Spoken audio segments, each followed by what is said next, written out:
going to get started. Hi, I'm Andrea Hill. I'm the owner of Hill Management Group. I own a group of companies that consult and serve the jewelry industry internationally from mine to market. I'm here today because VDB has asked me to bring their community, you guys, the latest information on understanding what it means to be a digital business. VDB is really focused on helping the jewelry industry rise to the challenges we face in becoming very effective and facile digital businesses. And that's for both B2B and B2C. So our goal today is to bring you information beyond VDB's product offering, but they also asked me to explore their apps and features and incorporate the ways that their platform can help you achieve your digital business goals. And that was really fun for me to be able to bring you this digital content that I'm talking about and teaching all the time, and then look for the ways that this particular platform can fit with all of it. And I found some really fun things. So VDB has a lot of exciting tools and apps and features to help you with your digital business. And we have a lot of information beyond the apps. So it's going to be an action-packed hour. I will tell you that I am not an expert on VDB apps and the platform, so I do have Liz Stam, VDB's Vice President of Business Development, with me on the call today. She is lurking in the background right now. If you have questions about a VDB component, just put it in the chat bar. Liz will answer it while we go. And then I also have Kirsten online helping with any technical difficulties you may have, so go ahead and just drop information. I'm waving at all of you saying hi. Drop your question in the chat bar and we'll take it from there. So right now I'm going to switch over to my screen share and just let me know if you guys can see the screen okay. And once I get a few confirmations, okay, the screen's coming through, then we're going to rock and roll. All right. The future is here. It's not coming, it's here. And there is a mutually reinforcing relationship between technology and buyers. And by buyers, I mean both B2B and B2C. So as technology makes new things possible, buyers use it and they find that it makes their lives easier. And then they expect that technology to be available anytime they buy. Then the consumer's expectations influence the software and hardware developers to create new features and programs, and this development cycle continues. You cannot opt out of this cycle. If you try, you'll get left behind. And the cycle is heading to the point where buyers expect to be able to use any device and shop in any channel and have it all be seamless. And this means that ultimately your POS system, your ERP or accounting systems, your website, CRM, mobile apps, and social media channels all need to be integrated, giving your customers a seamless experience. The good news is you don't have to accomplish all of this immediately. This kind of integration is something that even much larger companies still have not accomplished. But if you don't start preparing for it now, step by step, you won't be ready. After the coronavirus, we're all going to be very excited to return to our offices and stores, but all these new digital behaviors are here to stay. And if you thought technology was moving fast before, wait to see what happens now. So it's time to prepare yourselves to learn new things. It's a fairly common human reaction to resist learning new things, particularly if they seem difficult. In fact, it's such a common trait that we often confuse difficult with impossible. But learning the things that I'm about to teach you is not impossible. It will take some practice and you will have to follow some instructions, but you can do this. For today, because I'm going to give you a lot of information in the coming hour, don't try to figure out how to do everything I'm about to teach you, because that would be overwhelming. Instead, focus on learning what is possible. Fill your mind with all the options available to you. Your mind is an incredible assistant. Once you teach it something, it stores that information forever. And once you know an option exists, it actually changes your thinking in profound ways. So for today, just focus on the what, not the how. And then bit by bit, you can add the relevant parts of this presentation to your own business. And you will have this whole presentation available to you as a replay and as slides. So you don't have to memorize everything or frantically write notes. Now, you might think that the first thing I would talk about for a presentation on digital strategy would be your website or social media. But before all that, we need to talk about online and offline customer support and management. When we talk about this tool set, we are mostly talking about CRM, which stands for Customer Relationship Management. And we're also talking about some other add-on tools that you can use as standalone tools or incorporated with your CRM. But I'm going to let you in on a not so secret before we do that. Most of the time that businesses spend on social media is wasted.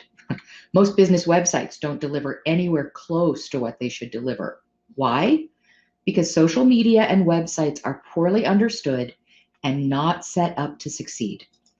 But also because websites and social media are only a small part of an overall digital business ecosystem. I compare what's happening in most businesses with their digital strategy to what I call the long scarf problem. So for those of us who are knitters, we're always asked to teach our friends how to knit. And what we've learned is that 98% of knitters learn to knit scarves. Lots and lots of really long scarves, but they don't ever get past the scarf stage. And that's the way a lot of people treat their digital business. They learn social media and maybe a few things about their websites, and that's the equivalent of being a long scarf knitter. But there's a lot more to digital business success than websites and social media. And when you use all the digital skills and tools available to you, your business will become more efficient, more effective, and you will make your customers happier. You'll also be more profitable, which will make you happier. So our goal today is to review all the elements of a strong digital strategy so you can start preparing your business to be the best business it can be. So the takeaway from this slide is don't be a long scarf knitter. So before we move on to websites and social, let's talk about how customer support and management must become the cornerstone of your online strategy. The more of the things you can do on this list, the better your online and digital presence will be. You'll keep your customers engaged and happy, and you'll be able to seize more opportunities. So what is CRM? Well, like I said, it stands for Customer Relationship Management. This is software that helps you manage interactions with customers and prospects and helps you see what's been done already, and even more important, helps you understand what interests your customer and prospect base and try to figure out what they want and need. CRM is the most important foundation for your online game because it helps you put the customer in the center of everything you do. Now, customers expect you to magically know what they need, what they want, when they asked about it, how much they're willing to spend. Nobody wants Big Brother, but we want this, right? Funny contradiction. Anyway, being able to do this without having to hire 3 assistants matters to your customers. It shows them that you care and it saves them time. Now, for 15 years, we have been moving inexorably toward the day when the customer could operate in any channel they want and the business could seamlessly recognize them and serve them. But the jewelry industry is a bit behind in this regard. So now we need to do some catching up because we're heading into a different world and a new normal. I don't want you to freak out. You don't have to do this all at once. Remember the adage, how do you eat an elephant? One bite at a time. But let's step back from that for a moment and talk about all the things you have to do related to managing your business. So you have to do product sourcing and vendor relations and manage your website and social media and accounting and customer calls and meetings and task lists and spreadsheets and invoicing, email, advertising, event planning. You do a lot of stuff in your business. A CRM lines all those activities up and integrates them and automates many of them. And your business, no matter how small, is competing with businesses much larger than yours. So a CRM professionalizes your business, which means it will make you more effective and more accountable and more insightful and more on the ball. A CRM system gives you time by automating many tasks you would otherwise have to do manually. But it also helps you do things you'd never make time to do, or maybe even don't think to do. For instance, when a customer responds to your "can I have your email address" pop-up on your website, Your CRM system will immediately send them a thank you email. And maybe you already do that through MailChimp or Constant Contact or whatever. That's giving you time. But the CRM system can take it a step further. It can also schedule a new email communication every week for the next 4 weeks. That saves you a lot of time. It makes sure the contacts happen. Even better, it can send a different email to different website visitors based on what page or even what product category they were interested in. That's what I mean by giving you reach. Also, wouldn't you love it if every email, every website chat, every SMS, every social media conversation, and every form your customers or prospects ever filled out could be instantly found just by opening up their customer record? Can you picture getting ready to call a customer, but first you pull up her record and you see what Instagram posts she responded to in the past month and what Facebook posts she commented on or shared, the website chat she sent asking about a product, which emails she read, and which links in those emails she clicked on? Well, you can do all that. This is one of the things you get with a CRM. It's also one of the things that will make you a rock star of customer service without hiring a helper to keep track of all your notes and all your customer details. Now imagine for a moment not having to log in and out of several different social media environments to communicate with your customers, because you could be managing all that social media activity in one place, preferably in your CRM. If you don't have a CRM, you can manage it in a tool like Joofy, though I do prefer CRM for this activity. So on this slide, you just have a list of some things that you can consolidate all of your social media channels in. All of these social dashboards, either in your CRM or as a standalone, will help you improve your online customer service game. Now, CRMs don't typically cross over into vendor and sourcing management, but one of the things that I'm fascinated about with VDB's app is its ability to streamline the sourcing process and keep your vendor communications all in one place and be more efficient. So if you're a retailer and your store is like most stores, then your back office or the back of the counter is filled with Post-it notes about inquiries you've made with vendors for customers. And of course, the only person who knows what's going on is the one who made the phone call and wrote the Post-it note. So then when the customer calls in and that person is out, nobody knows what's going on. Or you go running around looking through all the notes. And this has become a real issue now for retailers who are working from different houses while we're on our COVID lockdowns. You can't even look at someone else's Post-it note to see what's going on. There is still purchasing and selling going on right now, and getting every inquiry to turn into a sale is more important than ever. So if you're using a CRM, everyone can see the full customer record, but then what about the vendor side of that transaction? How do you share those Post-it notes? Well, this is where I found one of VDB's features to be so exciting. So when you search for or with your customer using the VDB app, you can place a buy, memo, or hold right within the app. Then look at that little comments field there. I'm waiting for it to just get highlighted on the screen. There you go. You can post any comments or notes you want to keep for yourself or send to the vendor.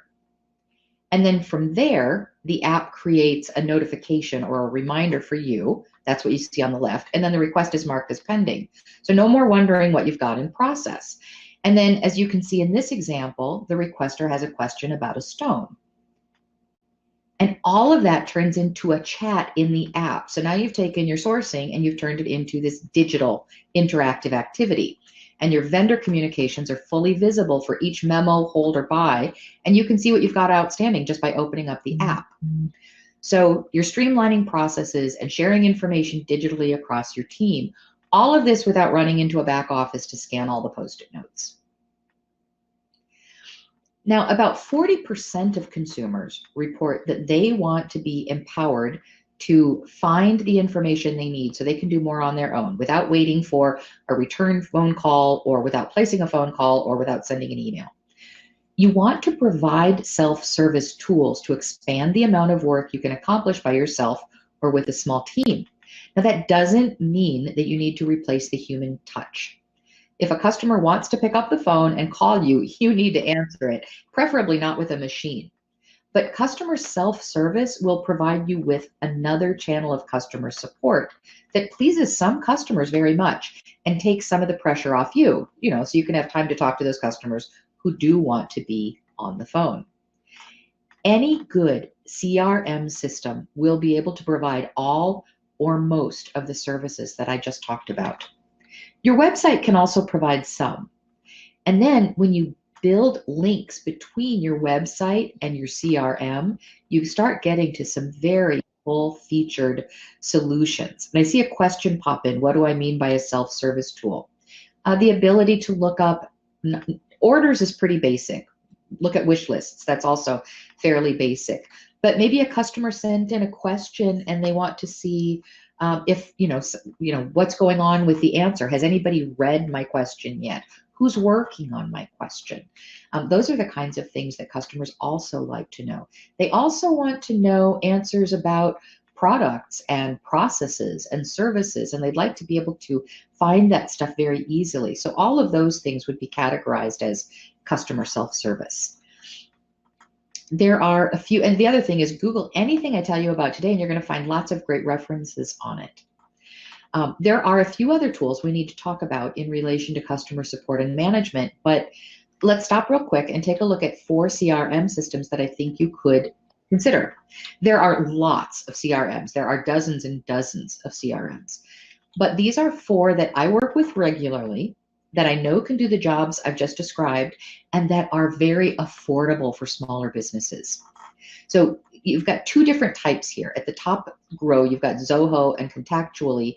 Those are CRMs that would then integrate with something like MailChimp or Constant Contact for the email marketing piece. And then on the bottom row, you've got Greenrope and HubSpot. Those are full-featured. So they'll have all of your email marketing and automation, which we'll talk about in a moment, and also all of the CRM features. Like I said, there are dozens of CRM systems, but these are 4 you could look at. And then if you don't love the idea, the options that you see, just go to Google and type alternative to Zoho, alternative to Greenrope, and you'll see all the other options pop up for you. Most CRM systems do not come with their own website chat feature, but you need a website chat feature, something that you can have a live person paying attention to for part of each business day, and that can go to an email or a text response when nobody is monitoring the chat. All CRMs integrate with at least one chat feature, and chat features are super easy to set up, and they're very affordable, as you can see. Yes, all these CRMs can be set up to remind sales teams of client details, and all of them do allow SMS. Well, at least I know for sure the ones that I showed you have SMS type features. Intercom and Podium don't provide their pricing structure, so I couldn't give them to you on this slide. You have to go through a sales call with them. But these are all different chat systems that will integrate with the CRM systems that I just showed you. So website chat is very important. Smart routing is so cool, okay? Smart routing allows you to provide visitors to your website with a guided experience that's tailored to their needs and interests. So to do this, we use really simple, affordable tools that can plug into almost any type of website, as long as you have a modern website. And then you create this logical plan for each customer type so that you can offer them it's an interactive journey, something that a lot of customers really like. So the customer, there's a little pop-up and it says, are you interested in this or that? They press this, and then from there they go down a path. So it's like kind of like, if I say yes, I go one direction. If I say no, I go another direction. Then I get 3 options. Each option might take me in another direction. We try to capture a first name and an email address very early in the transaction in case they bail, but we don't want to ask for more than that. And then later in the transaction, we ask for more details. And by then they've invested in this journey enough that you're more likely to get more details. Now the customer can opt out anytime by just closing the pop-up box, or they can say, forget all this, just send me, here's an email, get a hold of me. But anytime someone comes to your website, they have this option to respond to a bot. So somebody comes to your website and they go to the custom design page and your little bot pops up with the question, have you ever had a custom jewel made for you before? And boom, you set them on a journey. So this is what we mean by smart routing. If you like logic puzzles, and if you're comfortable putting together IKEA furniture, then you can learn to use one of these bot programs. They're not for everyone, but they really can take your customer service and support game to the next level. And as you can see, they can go from very affordable to reasonably affordable, depending on what you're going to do with it. Okay, now we're going to talk about email. You might have thought we'd get to websites and social media by now, but we're going to talk about email first. Why?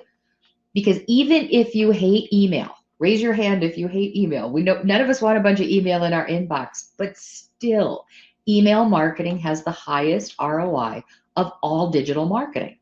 And if you do it right, it will ultimately deliver customers and sales. But the problem is most people don't do it right. Starting with the email blast. The email blast is not your friend. As a small business, and almost everybody on this call fits within that small business descriptor, your customers expect you to have a more intimate relationship with them. So you can't just be sending out email blasts. You want to reserve your email blasts for very limited use, like alerting all your customers of an upcoming event. Otherwise, your email needs to be targeted, relevant, and specific. So how do you do that? Well, there are several ways to do it. I want to tell you about one really cool option, which is called mass personalization.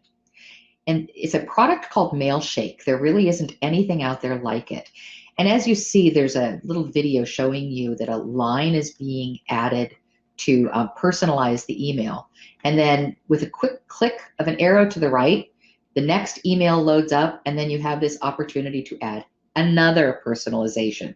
So what you're doing with Mailshake is you're targeting to a very narrow group of customers.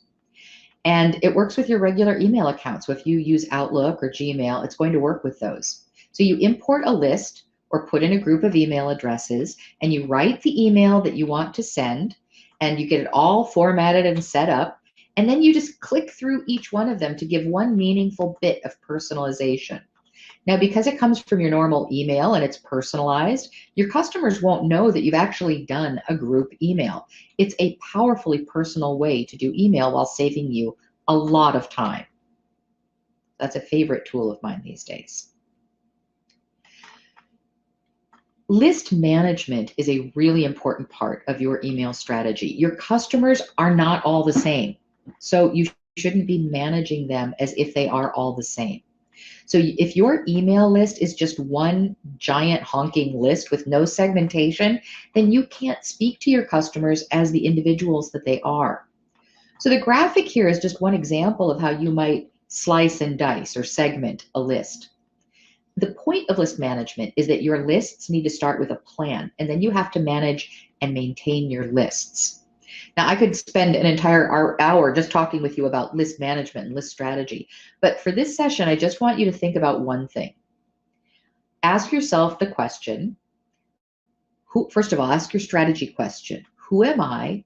What do I do that makes me different? And why do I matter? Those are the three questions your business should always be asking. Who am I?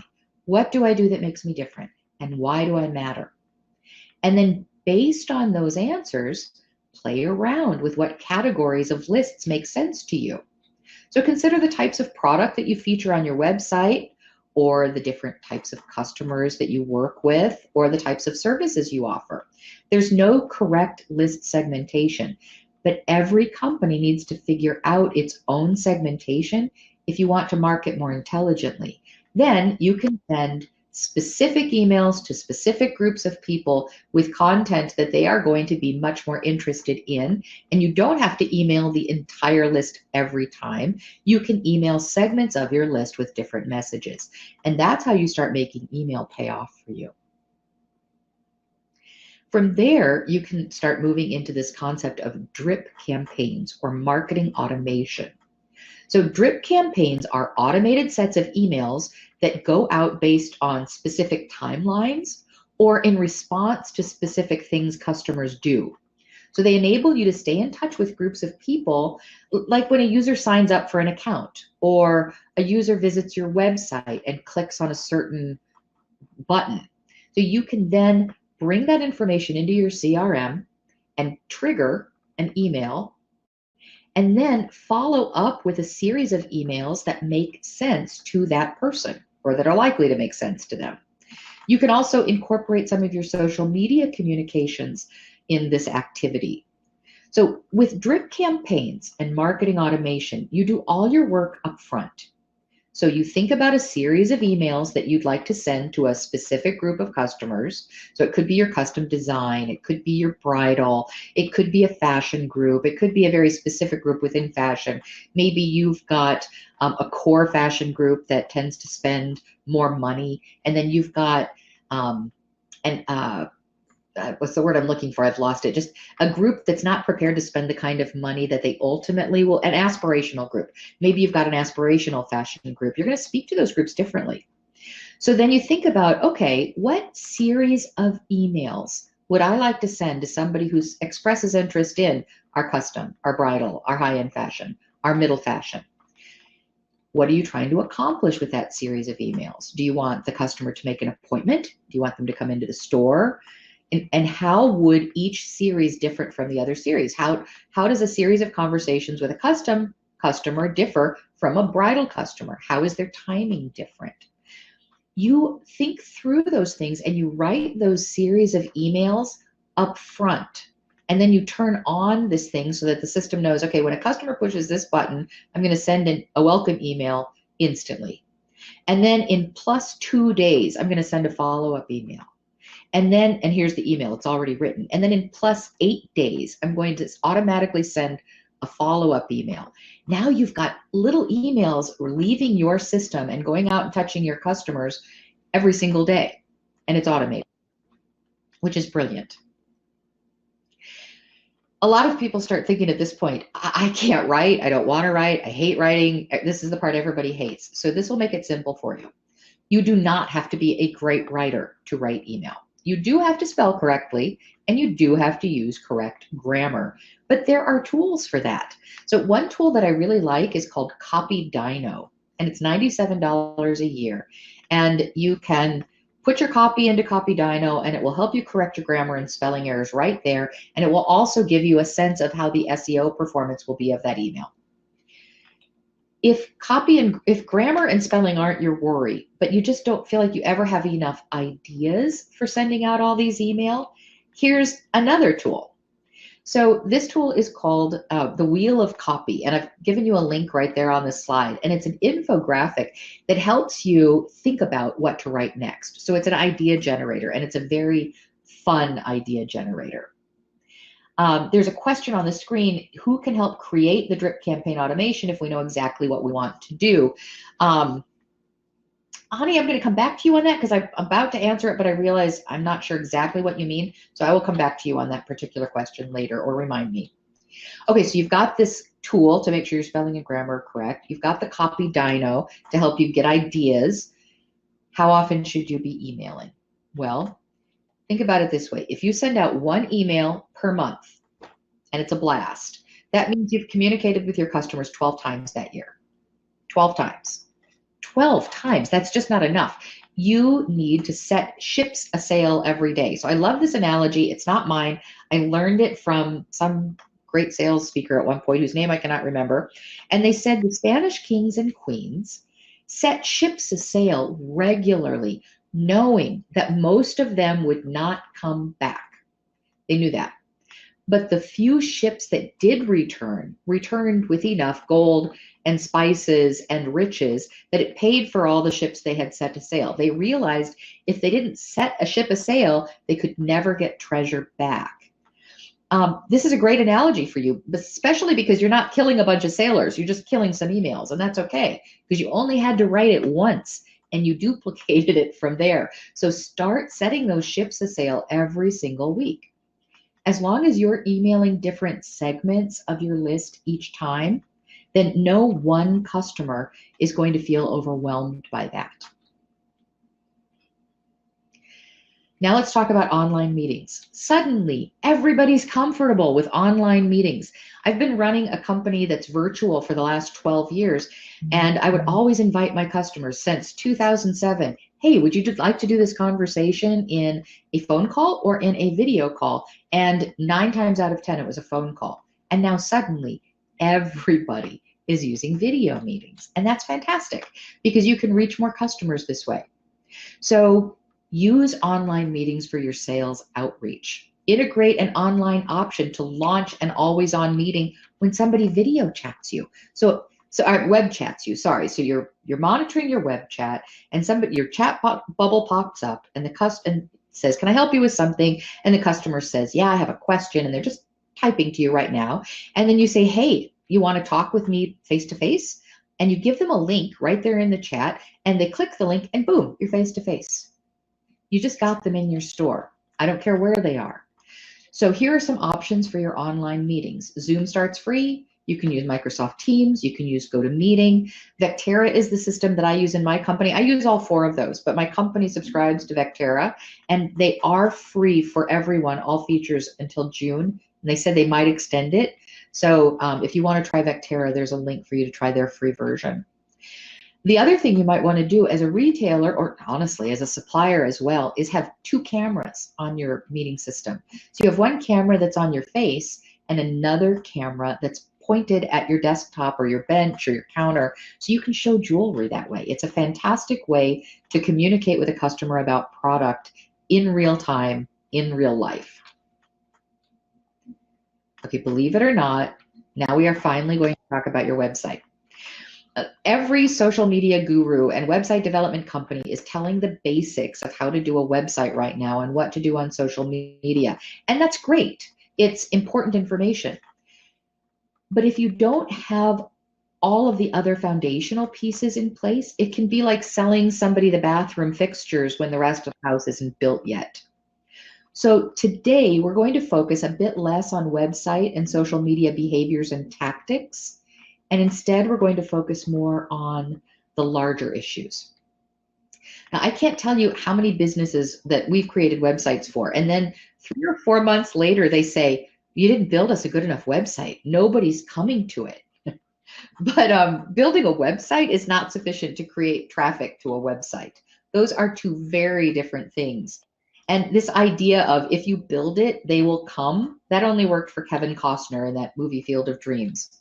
So let's talk about the things that bring traffic to your website. And they are organic SEO and email and social media activity and advertising and cross-channel promotions. If you're not doing all of those things, then you're not going to get traffic to your website.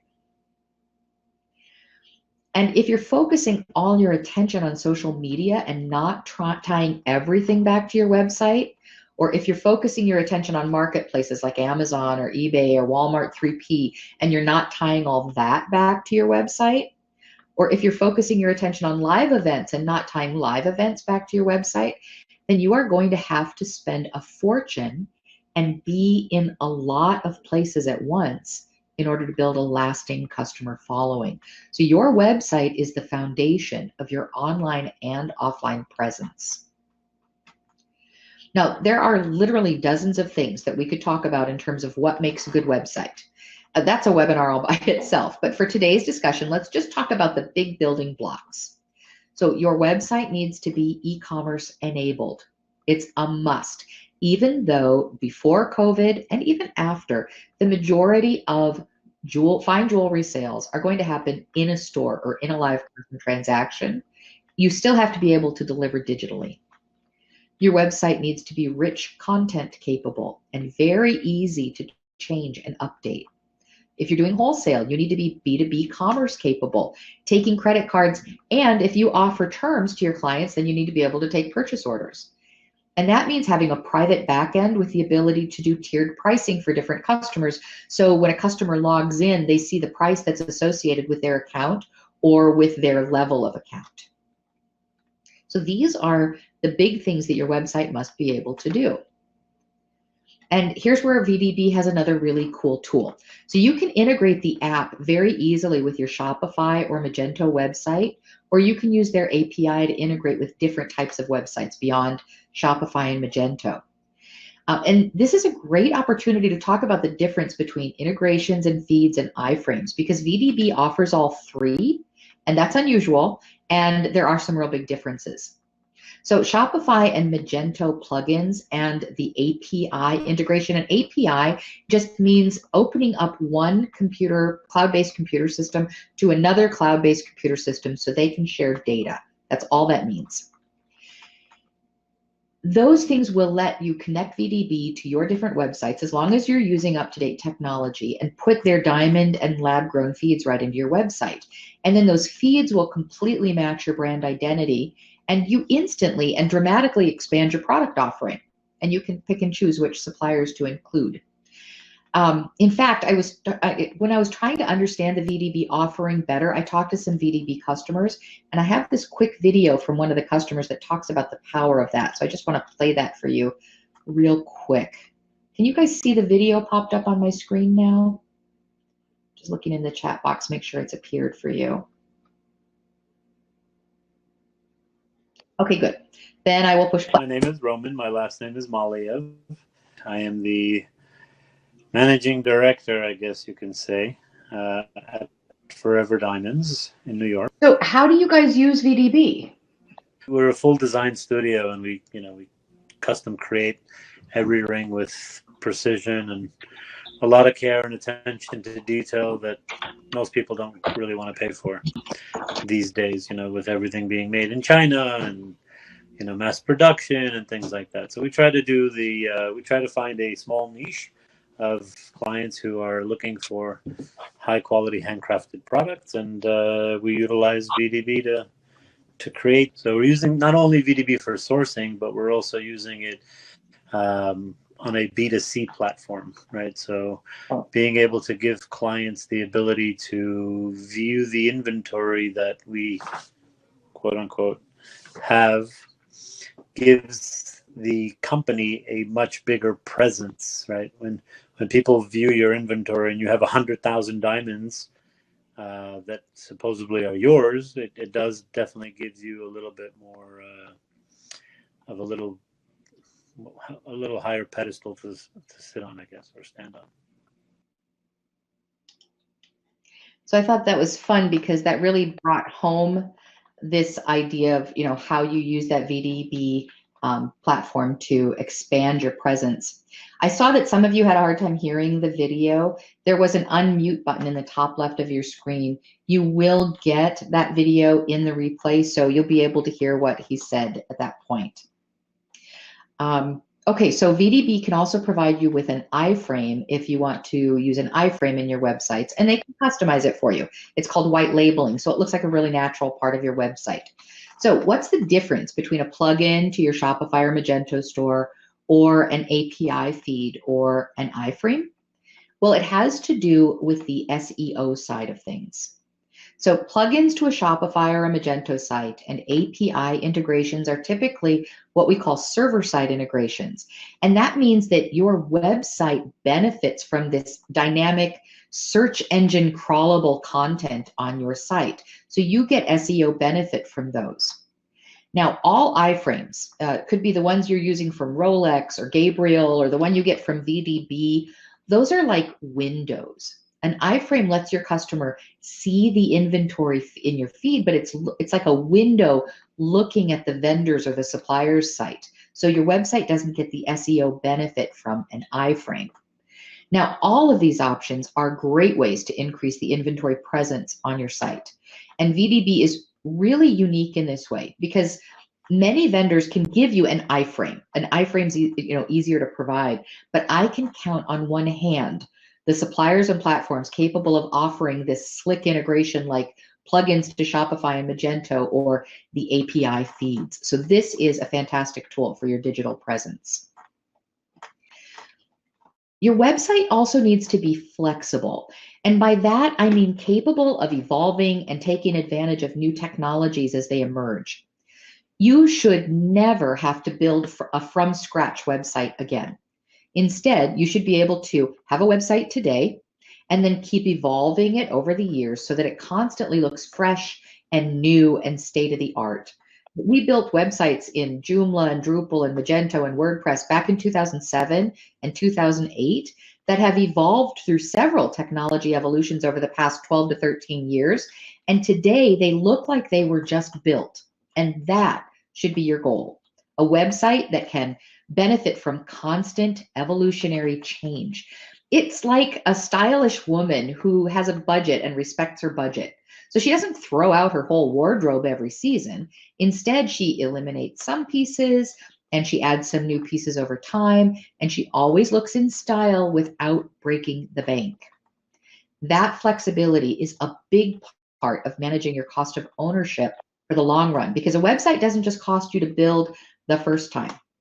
It also costs you to own it in the long term. So managing your cost of ownership is important. Now, since the beginning of the COVID-19 crisis, a lot of businesses are wishing that they had upgraded their websites sooner so that they could be selling online right now. If you're thinking about making a change, this article link next to the MJSA logo could be really helpful for you. I wrote it for MJSA's Buyer's Guide for 2020. Since COVID-19 started, MJSA has made their journal articles free, and here's a link to that article text, and it'll walk you through the different types of website platforms and the pros and cons of each of those platforms, and this will help you make a more informed decision. Also, being able to monitor your website is a very important thing, but many people find Google Analytics just daunting. So the second link there is to an article that I like to call the Google Analytics for Dummies. It's from an SEO company called Moz, and it really breaks down Google Analytics for you. So these are two links that I think you'll find helpful. Organic SEO is one of the most important things you should pay attention to in your website. And it's all about creating search traffic based on the inherent, authentic qualities of the products and information on your site. No tricks, no games with links, just great content that brings customers to you. When we think about how to succeed in organic SEO, we think about what Google wants. And we think about what Google wants because Google represents 86% of search. So not only do we think about what Google wants, but Bing and Yahoo also think about what Google wants.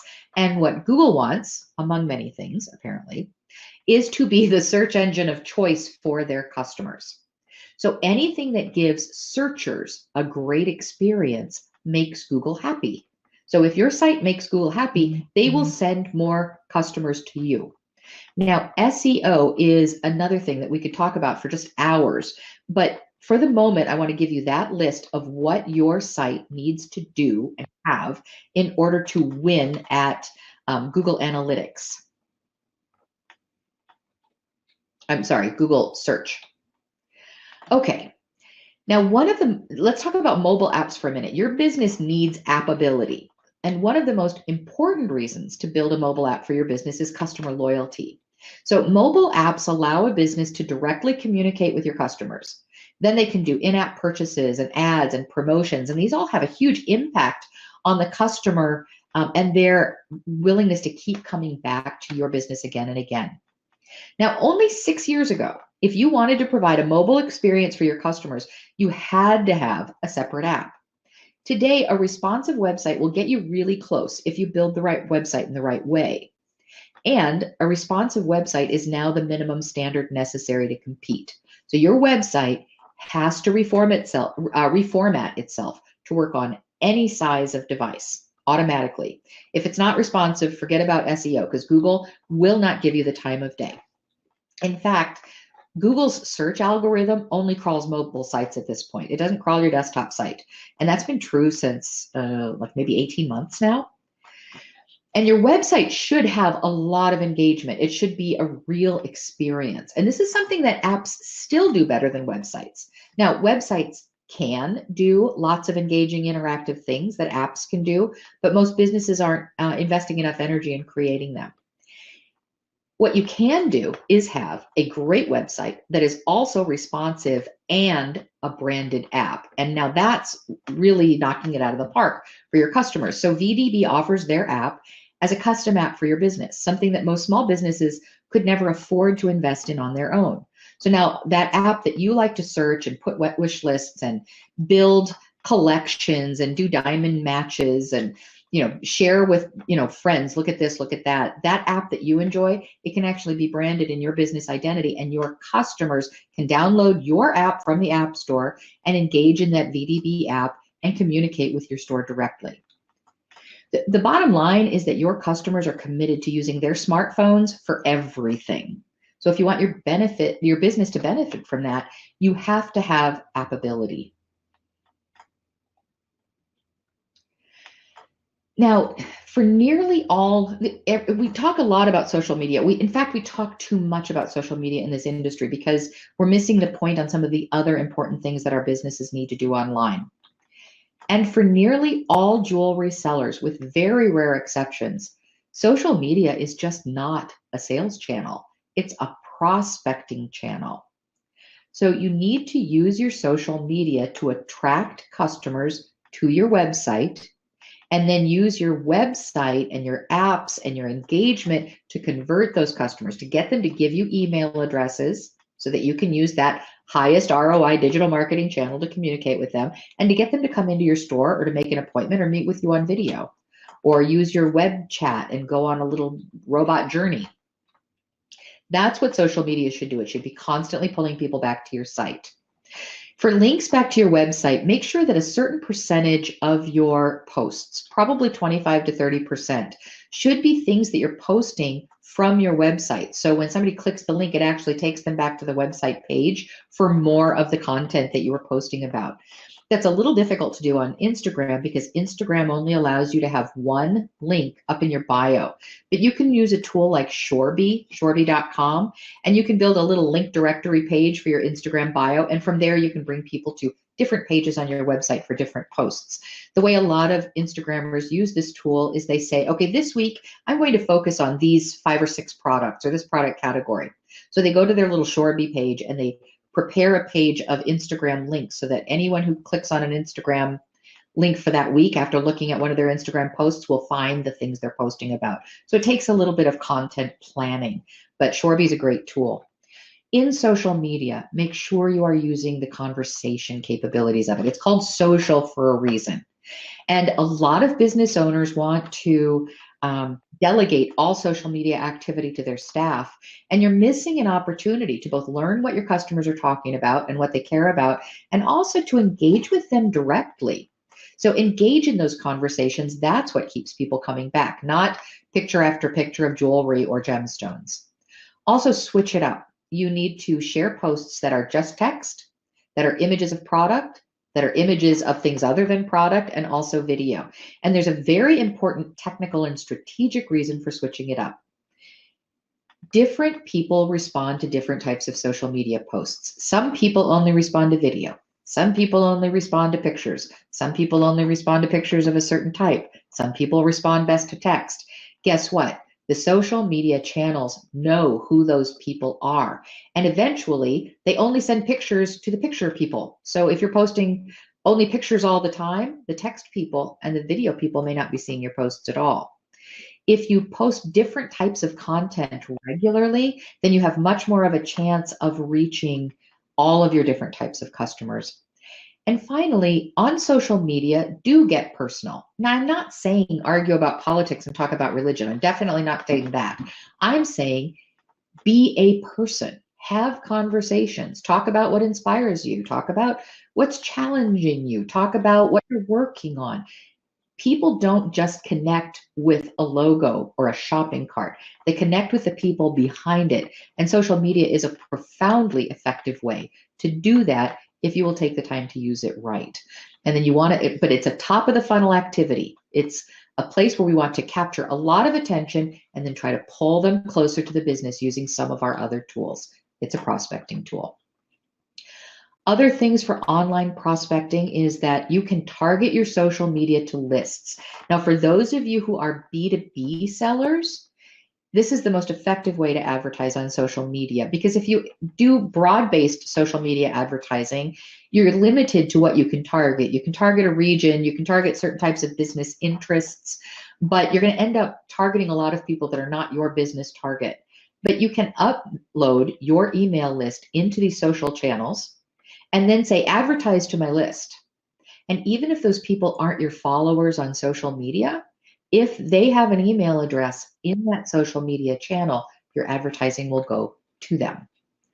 LinkedIn is a very important B2B social media channel to be in. So if you sell B2B, make sure you have a LinkedIn profile and be active there. Also, landing pages are really important. I don't remember if I'm talking more about landing pages in the next. Nope, I need to tell you about them now. Okay, so a landing page is a very specific page. It's not your home page. It's not a product page. It's not a blog post. It is a page that is designed to share one particular message. And in that message, it's trying to capture an email address and hopefully something else like a visit to the store or an appointment or a response to buying one particular item. So a landing page is a dedicated page that goes with anything you're advertising. And if you're doing advertising, you need to bring your clicks, your links back to a landing page, not just back to the homepage of your website. Otherwise, it's like you captured their attention and then you sent them to a page that gives them no direction and no focus, and you lose the value of that ad. Your goal with all online prospecting should be to capture an email address, because email has the highest ROI of all digital marketing, and you need that email address if you're going to take advantage of that. So those are some other thoughts on using online prospecting through social. Let's talk about advertising just again, could be its own very long webinar, but just a few big thoughts. The ground rules for digital advertising are the same as the ground rules for any advertising. Give campaigns time to pay and don't spend if you can't measure. Now, the biggest mistake that companies make in advertising, and it's even easier to do in digital advertising, is they jump from ad to ad and concept to concept, and they never give any concept time to build awareness and what we in the traditional advertising agency world have always referred to as stickiness. So in traditional advertising, it was really hard to jump around like this. You had to pay a graphic designer or produce a radio spot or a TV spot. You had to buy space in the newspaper or in the magazine or on air, and then you bought that space for a certain amount of time. And the longer you bought that time, the better your discount. So even though people didn't realize that they were investing in building the stickiness of a concept, that's what they were doing. In digital advertising, all of those barriers are unfortunately gone. So people without advertising and marketing experience frantically run after one thing and another, switching weekly and sometimes daily, and then wasting money really fast. In fact, if there's one thing that digital advertising will do for you, it's help you waste a lot of money really fast. So what I want you to do is plan full campaigns, something that cuts across email and blog articles and social media and advertising and landing pages, and then let that campaign run long enough to actually create some impact. Remember that any social media post you place will only be seen by about 2% of your followers, and then only for about an average of 2 to 4 seconds. So it takes discipline and commitment to make those impressions stick.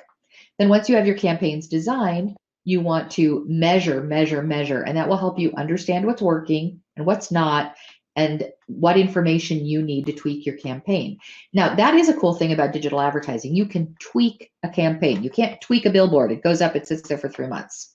So you can incrementally change your ads in a very affordable way. And that's why measurement is your friend.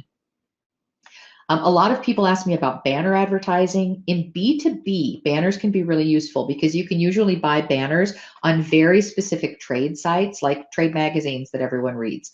But for B2C, banner strategies are only useful if you can afford to spend $10,000 or more per month. That's because the programs that are less than $10,000 a month don't provide you with sufficient targeting, and that's like spitting in the wind, and it's very expensive spitting in the wind. Now, I do know that Joanne DeRico, she owns Mediability, which is she serves the jewelry industry with media buys. She is working on a consumer banner media package that can be targeted for about $5,000 a month. She was almost ready to launch that before the coronavirus hit, so I would imagine she'll have it ready soon. That would be a good option for people with a $5,000 a month budget. Otherwise, stay away from banners. And then, like I said, the landing page is that page that's designed to be shown to people who click on specific ads. So if your campaign's to promote a summer trunk show, then the landing page should be just about the trunk show, and it should be designed to get people to give you an email address and reserve an appointment. Finally, if you want to play the Google AdWords game, which is way more effective for business to consumer than it is for B2B, don't do it until you've completed all the SEO optimization we discussed earlier, plus the 4 points that come before it on this page. AdWords without the previous building blocks is just a waste of money. So, wrapping it up, your customer support needs to be more than just on the phone and in your store. It has to live online. It doesn't need to replace in-person service, but it must be available as a useful alternative. And then your CRM, your website, your social media, your email, and your digital communication tools all need to be marching straight toward integration over time. It's the only way you're going to be able to provide the kind of omnichannel experience that your customers have come to expect. And right now, it may be a challenge to integrate your POS with these channels, but start thinking about it because it's definitely coming and you'll want to be ready.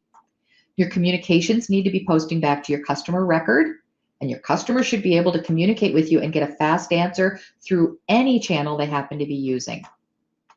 Email is dead. Email blasts are dead, replaced by mass one-to-one communications and targeted list communications. And marketing automation that turns into the equivalent of a marketing assistant. Video selling and consulting is here to stay. Your website needs to be built on technology that's current, and it must be capable of evolution, and it has to do things. It has to do interesting things and mobile things. Consider white labeling VDB's app and extend that engagement even further. Social media is great, but it's for prospecting, so use it that way. Make it worth every minute and every dollar you spend. And then digital advertising will only truly pay off when all of these previous building blocks are satisfied. But as I said at the beginning, we're not going to return to business as usual. People have moved online in unprecedented numbers, and the crisis is teaching people new ways of working, and that's going to leave us with lasting personal and social and commercial changes. Digital was already becoming the centerpiece of commerce, and that trend just picked up a major tailwind.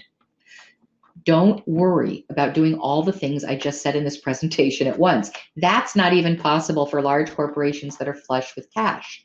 Just keep all these ideas on your radar and implement one thing at a time, and you're going to get closer to your digital future every single day. So that's what I had to share with you. And now I'll open up for questions and answers, and I'm going to kill the screen share and kill the video share and put the videos out. And Liz, maybe you could pop in and let's answer any questions you guys have or that you've already posted.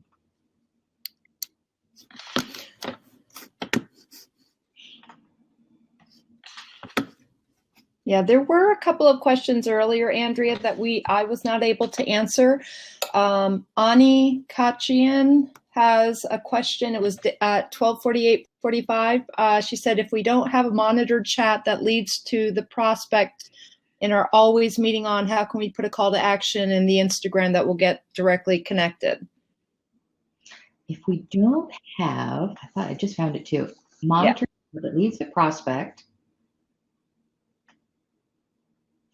Well, that's a much bigger question than a short one. It has to do with scheduling and timing. Sometimes, like there have been times when we've run an Instagram promo for someone and we went and changed the link. You know, we had live monitoring, have the link up in the Instagram, that the link that's in the bio works for that period of time, and then you switch the link out. It's not ideal. Instagram is a fantastic channel merely because everybody wants to use it, but it wasn't designed for business. So it can be, you have to jump through some hoops to figure out how to make your Instagram presence work for you as a business presence. Because Instagram and its beating little heart still just wants to be about pretty pictures. It just doesn't make it easy to do business on it.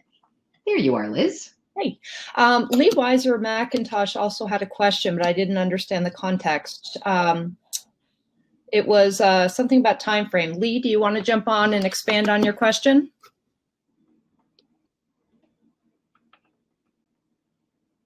Watch for that.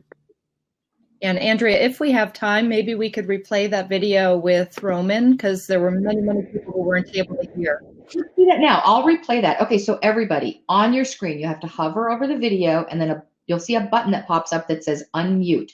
You need to unmute it on your side. So I will pop that in, and we'll watch for new questions while the video is playing. So let me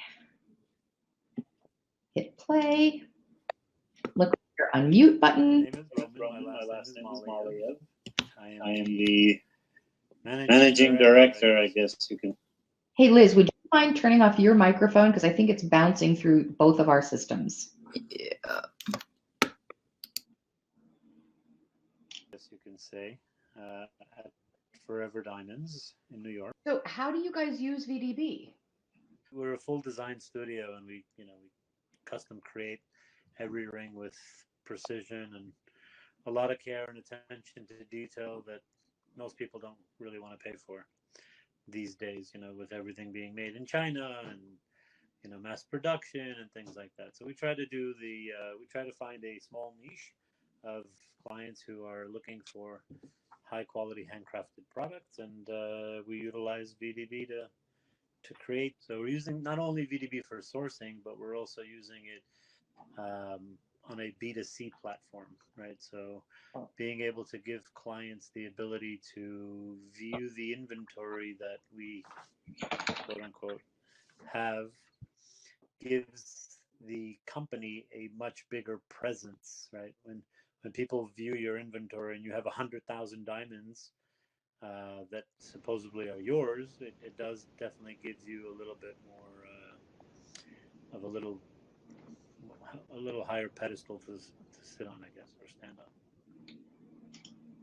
All right, hopefully you guys got to hear it that time. Liz, don't forget to turn your mic back on. Okay, so what Lee was asking about was time frame to allow a campaign to pay off. It just kind of depends. If you think about some of the big campaigns that major brands have run over the years, Pepsi's goal was always to have a campaign that could last an entire year and just keep building on it. Or if you think about Prudential advertising, the campaign with Flo, they keep bringing Flo back in one episode after another. That is a campaign. They may change some of the product features, but it's one campaign. So a great campaign is, and it's not the same as a promotion. If you're promoting your summer sale, if you're promoting a trunk show, that's a promotion. That would probably last about a month. Really solid campaigns usually take 2 or 3 months to even resonate with most customers. So it could be anywhere from 2 to 3 months to an entire year.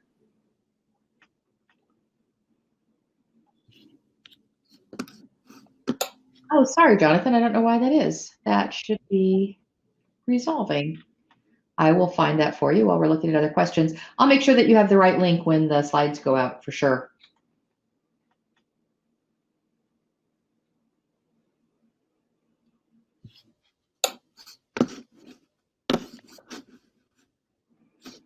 I'll just fix that link so it resolves. Any questions, you guys? Were there any other questions asked earlier that we didn't catch? Or any questions about how to use different VDB tools? I thought I saw someone there with a question like that. Rakesh, yes, we can give you a whole list of previous webinars. VDB did a couple of great ones last week I saw. And then, let's see.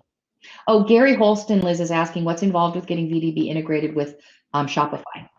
Yes, and yeah, I had asked Gary to email me directly because we can go through the specifics, but it is very straightforward. So our plugin can be entirely customized. Another key difference with our integration is, like VDB, it's very image-based, and it has a very smooth flow for the customers. It's more B2C, whereas a lot of our competition are very B2B with their spreadsheet views. And it integrates seamlessly into your existing Shopify shopping cart. So I can go through all the details with you later today. I'll look you up online as well if you don't reach out to me.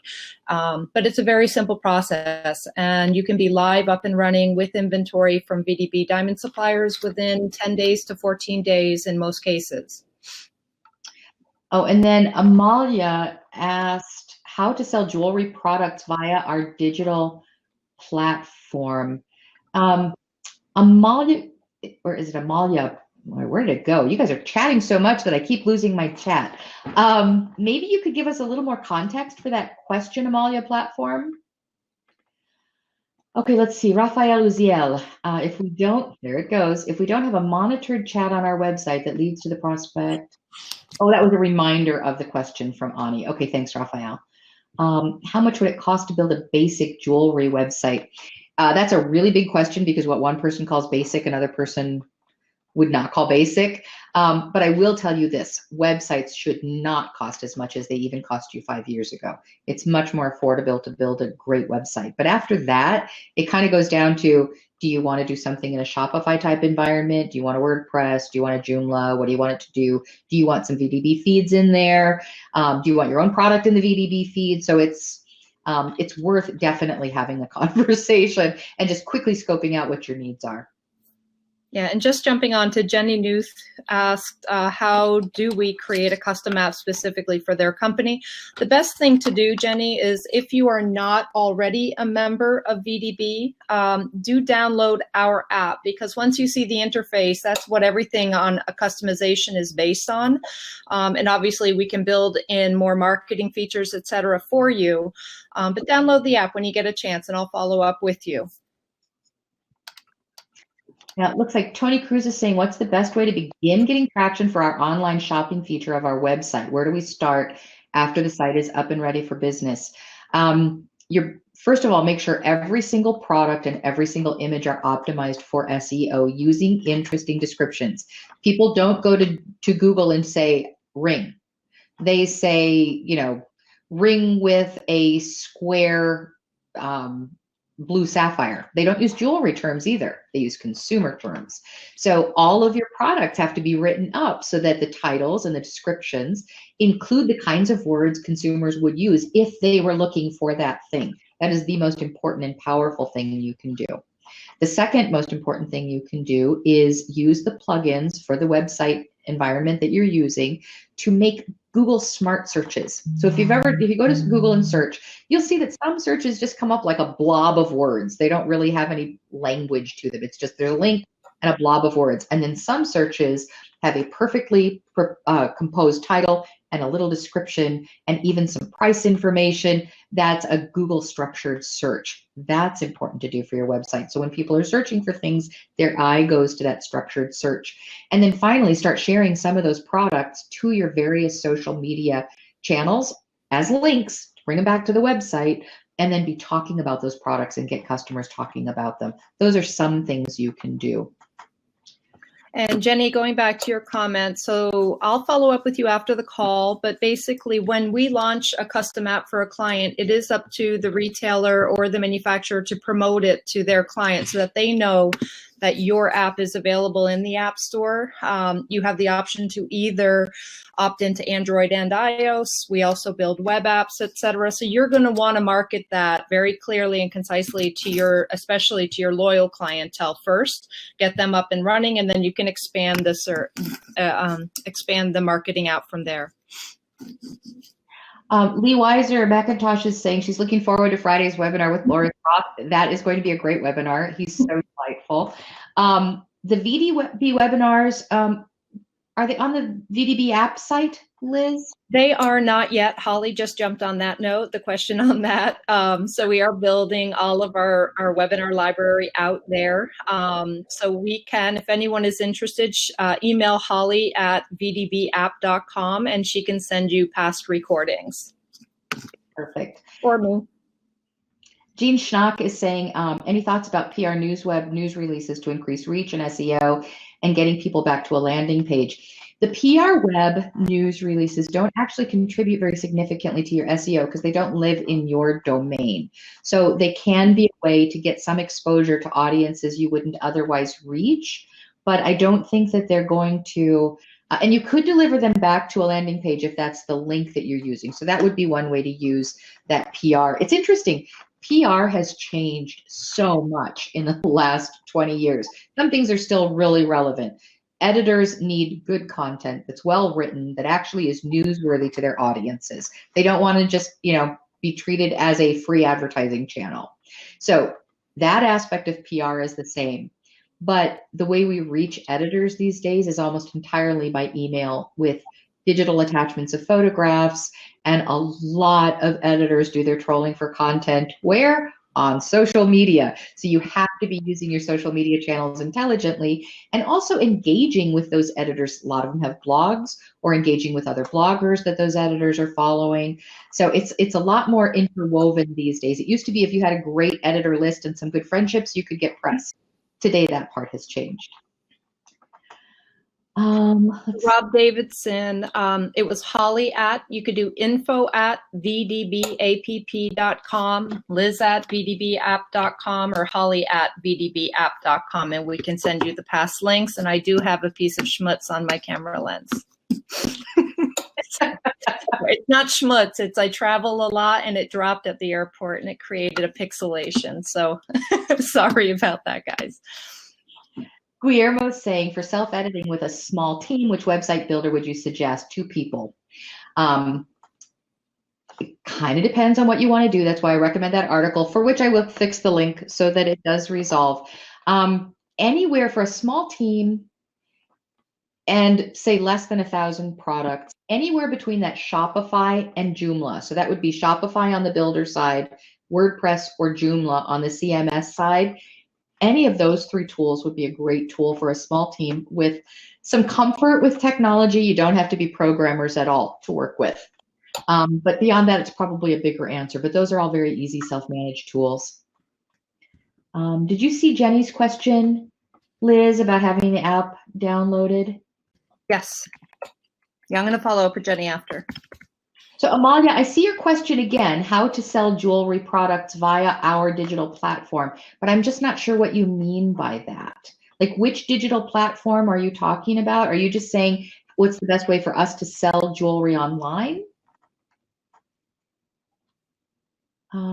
Let's see. And Melissa Dusenberry was asking if there's a reason you didn't mention Squarespace. Squarespace is an okay tool. There's nothing wrong with it. And if you're just building a little, a simple site, you don't have big ambitions for it, I think Squarespace is fine. Lots of times people will call and ask us for help with their Squarespace site. I think it's well constructed. It works. I don't think it's the future of online strategy for clicks and bricks to digital businesses.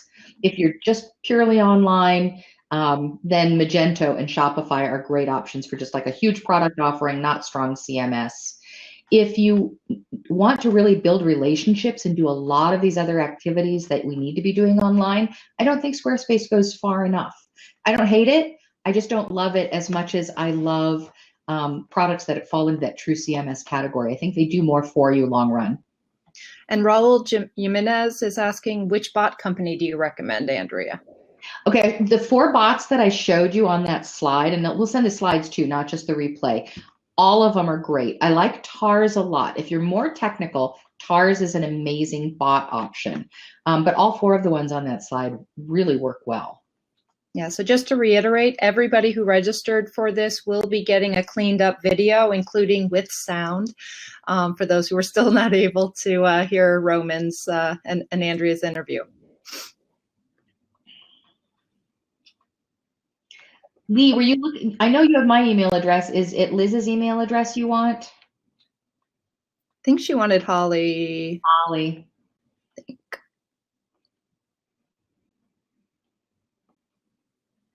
Oh, Amalia is sending you. Okay, okay. Amalia Joy Platform advertises products of Joy brands. I'm sorry, I don't know the Amalia platform well enough to talk about it or offer information on it. Any other questions? Well, this is fun, Liz. We should do this more often. Yeah. I see See you next Wednesday at noon. Okay, Gil from VDB just shared an iframe example and a link, so you guys can click that link and take a look. Oh, and I think actually Skittles, Beth Owens from Skittles was on the line, so thanks, Gil.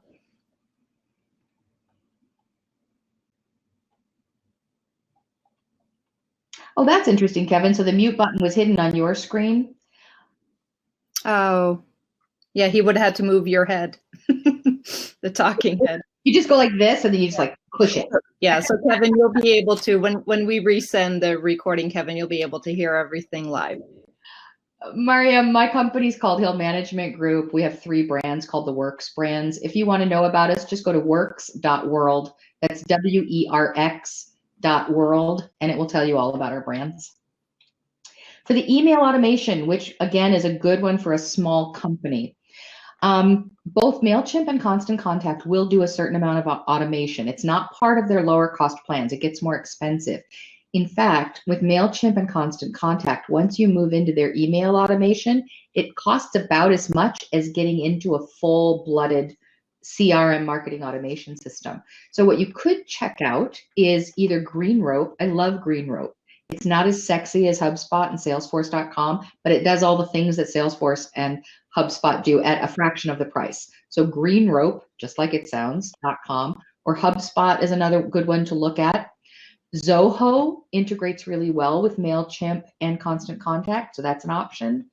SharpSpring is good, but honestly, it costs as much as HubSpot, and it's not quite as good as HubSpot. So I'm not sure. I have a hard time recommending SharpSpring because HubSpot just kind of holds that end of the market. But those would be some for you to try.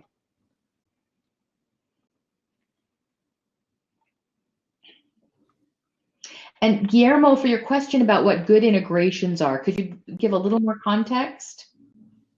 Am I familiar with Shopify Mail? No, I'm really not, Jean. I was at one point. They launched it originally, and it just had some very basic features. I honestly couldn't speak to what's going on with it today.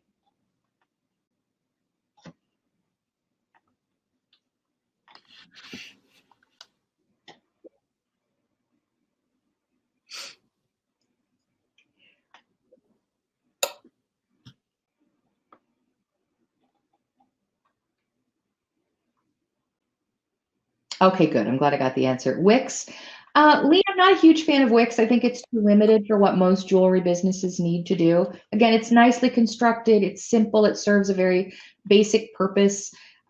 Sometimes people will call us and they'll say, I need a website. And they're like a tiny company that doesn't have any online business and they just need to share some basic information. And we'll tell them you'd be much better off building it in Wix, Squarespace, Weebly. Those, so they're good basic sites, but I think for most jewelry businesses where we really have to get in there and get innovative and compete, I don't think that end of the development spectrum will serve us well enough. WooCommerce versus Shopify. Okay, WooCommerce they're both great. The difference is that Shopify is its own e-commerce platform, and it is really designed primarily for e-commerce. It's not designed to be let's get everybody into the store, let's do a lot of rich content, let's have a lot of engagement on this site. It's about selling products online. If you have lots of products to sell online and that's going to be your primary focus, I'm a Shopify fan. The thing about WooCommerce is that it was designed, it can stand alone, but most people use it inside WordPress. So WooCommerce will do pretty much everything Shopify will do in terms of selling products. But since it's living inside of WordPress, you also get all of the rich content capability that WordPress gives. So again, when you're choosing a website, a lot of it has to do with what you want to accomplish now and in the future, what kind of business you have. So, but they're both great products. Good night, Ash. He said thank you, Andrew. It's very late in Hong Kong. The Shopify funnel. Question. I'm not sure I quite understand it. Does Shopify funnels work to bring the traffic?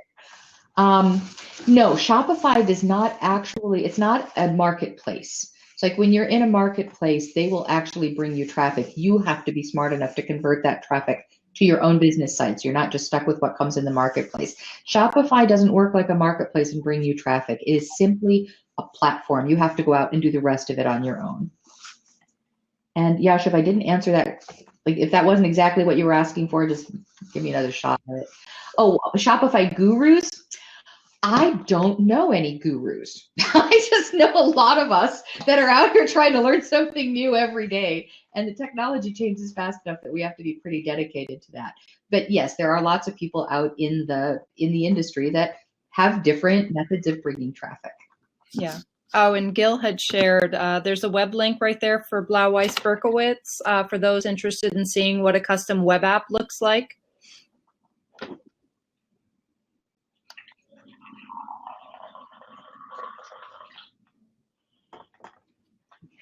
I still see typing. I'll hang in as long as you guys have questions.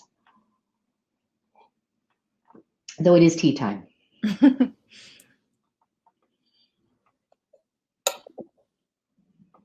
Thank you. Yeah. Yeah, Blau-Weiss Berkowitz did a jewelry and diamond web app and mobile app, I believe is. So Amit's asking an interesting question. Amit saying, how popular are sales funnels for jewelry e-com sites and ClickFunnels? They're important. The jewelry industry, so in other industries, we were talking about funnels and ClickFunnels and managing business in this very digital way starting a good 10 years ago. The jewelry industry doesn't really think in terms of funnels very much yet, but I think it would be powerful if we did, if we started really thinking about sales in a more technical way, not just a digital way, but more technically, because using the sales funnel and ClickFunnel disciplines in a jewelry business can really help you build your business. So I think they're important, but I don't think they're well understood or well used.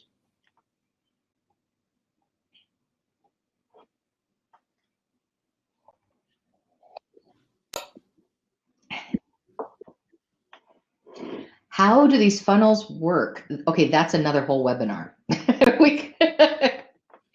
But do go, what are some good resources for funnels? And Amit, you may have some, because you asked that question, clearly you know what those are, so you might have some resources to share. I can make a note and see if I can make some suggestions on some good resources for understanding sales funnels and funnel thinking. The jewelry industry, we still pretty much train sales in that sales staff, it's an older paradigm. And sales funnels is a new paradigm, but it's a powerful one. It fits with what we already do, but it does bring some new ways of thinking about it. So I'll see if I can come up with some. Mitch just shared a link. Thank you. Yeah, Get Response is a good site. That's a good place to go.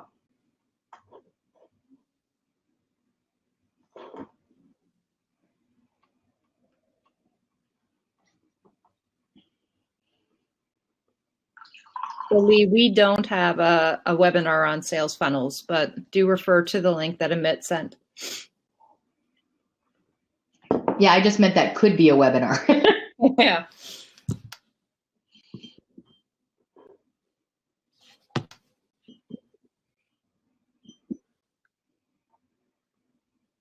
So you guys are still typing.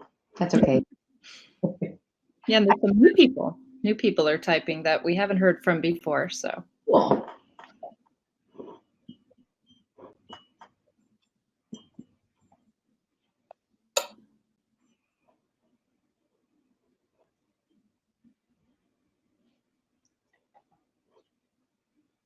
See you later, Lee.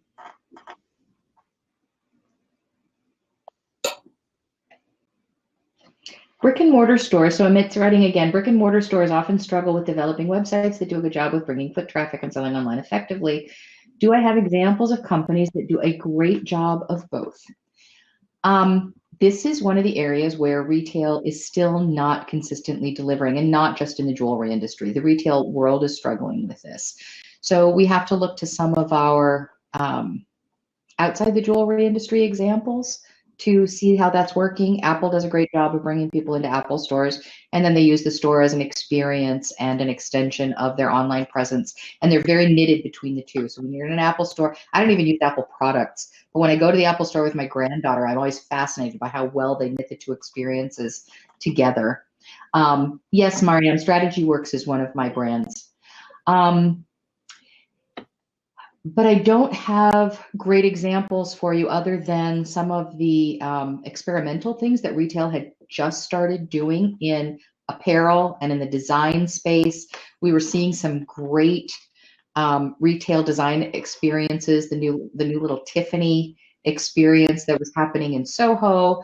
Some of the experiences that Nordstrom has been opening up around the country, where it's not even stocking clothing, you're going in and they're bringing clothing to you and you're having this whole fitting experience. Those are examples where they're tying the website experience and social and the store together. Now, retail's gonna have a hard time recovering from this, so I'm not sure we'll have anything to look at for a little while yet, but those are the ones I would look at.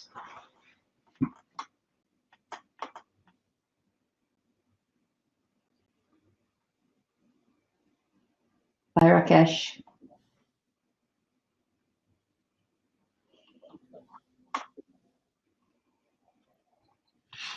Hi, Judy. You're welcome. That's Judy Lentz from Atlanta Jewelry Show.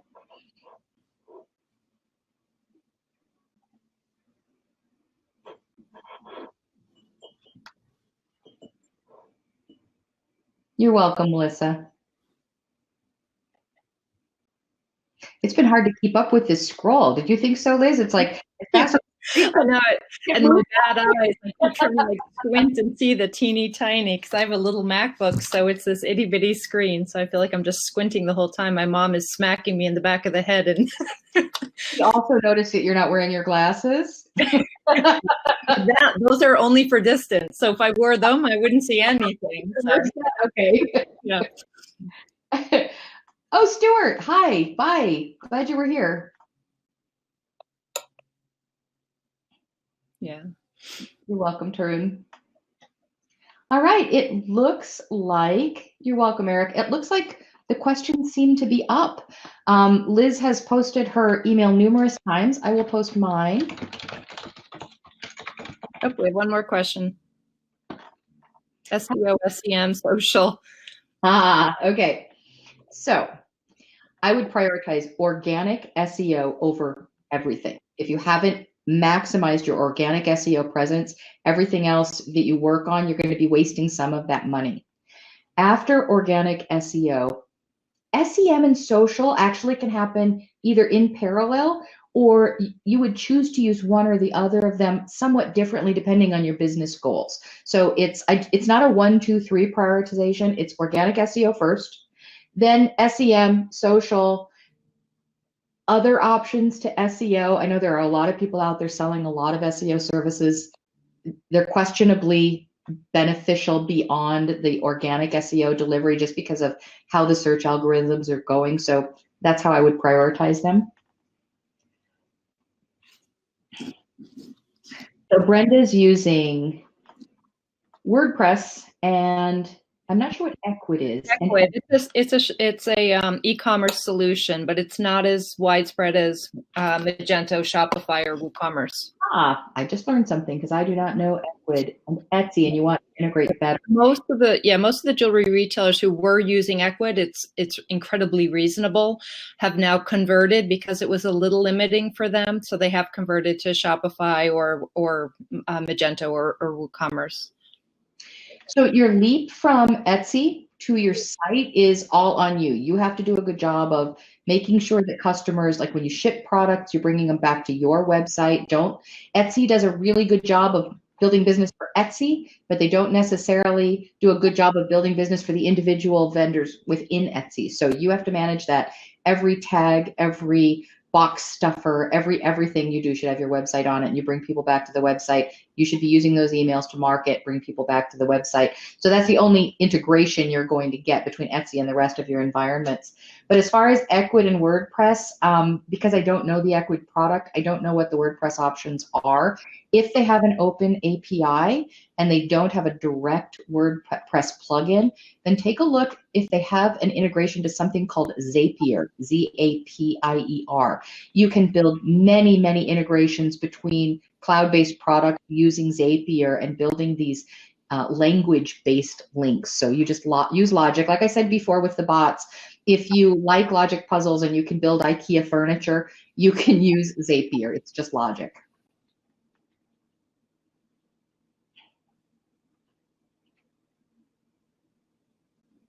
I still see typing. Liz, every time you lean toward that pixelated loop on your screen, I think it's supposed to you in the eye. Thankfully, it's not. I'm so glad. Me too. Me too. It would hurt. That would be it poking me in the eye, my mom hitting me on the back of the head for squinting. That double whammy you don't need. Exactly. Gary said they're having a major issue with integrating Shopify and the Edge jewelry system. That is challenging. As far as I know, and I'm not an expert on the Edge, I know that they have worked really hard over the last 10 years to take their technology to the next level. And they're very important to the jewelry industry because so many jewelers rely on the Edge. I'm not confident they have a completely open API yet. And so that's probably what's causing some of those troubles. I'd be shocked if it wasn't on their radar, though. But it is an issue for a lot of people right now, Gary. I do know that. You don't. I mean, last question he promises. You can ask as many questions as you want. When hiring a web developer who can also perform SEO, how do I hold them accountable for results? SEO takes time. Okay, so every group is different. You want to hold them accountable for doing the things that lead to results. You can't hold them accountable for results because it's true. SEO does take a long time to build, and years in many cases. And then people are like, well, why bother? And I'm like, because the time's going to go by anyway. You might as well start. So what you want to do is hold them accountable for making sure that in their agreement to do development for you, they have identified every possible SEO, organic SEO thing that has to be done, and that they have done all of those things. So every photo has an alt tag. Every article has a meta description and a meta title and the right search words in there. And you may not be asking them to do all of that. You may be doing some of that and they may be doing some of that. But whatever the list of things is that your website developer has agreed to or proposed to do for you, you hold them accountable for getting all of that laid in. Make sure they include things like 301 redirect tables. If you've got a website now and they're building you a new website, they have to make sure that they are also preserving and redirecting all the links from your old website. That's part of the job. So make sure they do all the things instead of holding them accountable for results that could come very far down the line. Hold them accountable for doing the work itself. And that's something you can measure. Andrea, do you have information on the new ADA compliance on websites and how it's playing forward in the jewelry industry? Do you have insight on that? And if not, it's okay. No, I don't think I could speak to that very intelligently at this point. We're really just watching it still. Yeah, it's definitely something to watch, though, for everybody. To watch. It's starting to bite some of the larger retailers. I've heard we're served notices, but it's very unmeasurable. So curious. And again, it's one of those things where there's a list of things you need to do. And so as long as you're doing them. It's the best. Yeah, the best you can do now. Yep. It's just like with other types of like privacy. You know, I tell American website builders, yeah, we don't have the same privacy requirements that they have in Europe. But if you think Europeans are going to shop your site, meet the standard. So have a GDPR standard in place for your website. It's very similar to California's standard. If you always prepare yourself for the most stringent standard, then as everybody else catches up to that standard, you're already ready. You're not backing up and doing new things. Same thing with the ADA. Yeah, we do have a new question from Guillermo. Okay, so Guillermo, the Amazon question. God bless them. They've tried to do jewelry so many times over the last 15 years. They haven't quite gotten it right yet, but they do keep trying. This may be their 7th jewelry relaunch. Playing the Amazon game is a specialty sport. Is it hard to find an article or a list on how to get integrated and use Amazon? No, it's not. But what I would recommend if you want to play the Amazon game, hire somebody who has already proven success with another vendor because they know how to play that Amazon game. Same thing with Walmart, P1 or P3. If they don't know how to play the game, don't let somebody use you as their experiment. These are specialty activities. And then, I mean, Amazon's doing really well right now because they're the only game in town. Will this be the thing that helps them do well with fine jewelry? Amazon does a lot of things right. I'm not sure that they're the ecosystem for fine jewelry. I think they're a fine ecosystem for lower end fashion jewelry. Do they sell some fine jewelry? Yeah. As a percentage of their overall mix, it's extremely low. As a dollar amount, it's something a lot of jewelers would love to have for their own business. So I do know that if you can find, I always tell customers, you don't need I always tell my customers, you don't need all the customers. You just need the right customers. If you find the right customers for you and do the things that work for them, Amazon can't touch you because that won't be the right customers for them. Guillermo, I'm not understanding the correlation you're making between Amazon and VDB. Can you clarify that a little bit?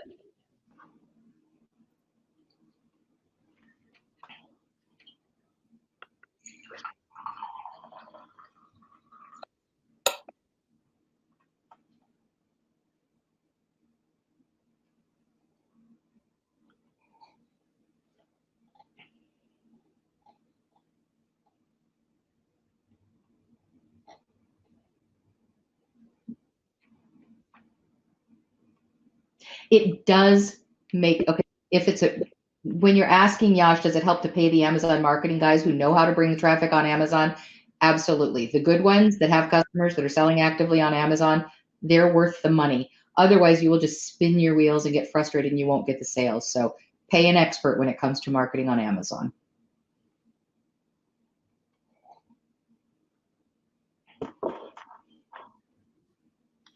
And I can definitely work with you on that, Guillermo. Can you provide the name of your company so I make sure I can locate you?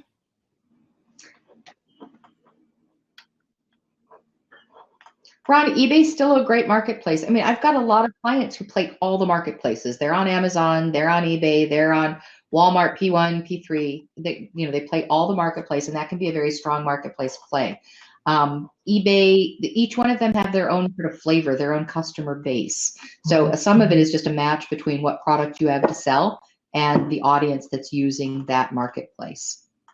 I think the thing to remember is that marketplaces are a strategy. So having a store is a strategy. Having a website is a strategy. Having a website that's attached to a store is a strategy. Marketplaces are a strategy, and there's a place for all of them, but I don't know your customer mix. So if you have the right customer for an eBay strategy, it can be a great channel.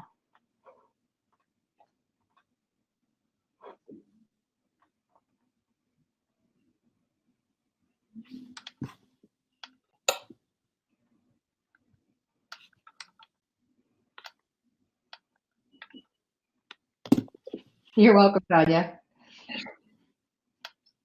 Every time I get ready to say, I think the typing's down, I see some more typing come in. We're going to wrap it in a minute. So if you've got another question, drop it in here.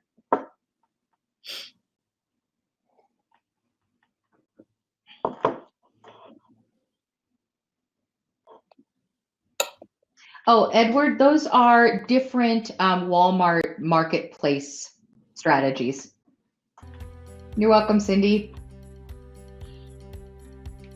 Ooh, the education guru told us thank you, Liz.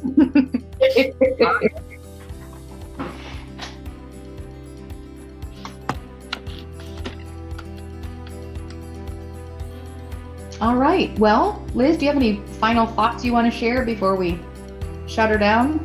I am so grateful for everyone who joined us today. I do hope everyone is staying safe. In New York, we are still having to be very, very careful with social distancing, but I know other states are starting to reopen, so I do hope everyone takes care and stays safe during these times, and let's not have that tide go back the other way. Fair enough. Thank you, everyone, for joining us and for all the extra time you spent. You guys have been amazing. If you have more questions, reach out to us, and I'll call it a day. Thanks again. Thanks, Andrea. Take care, guys. Bye. Bye.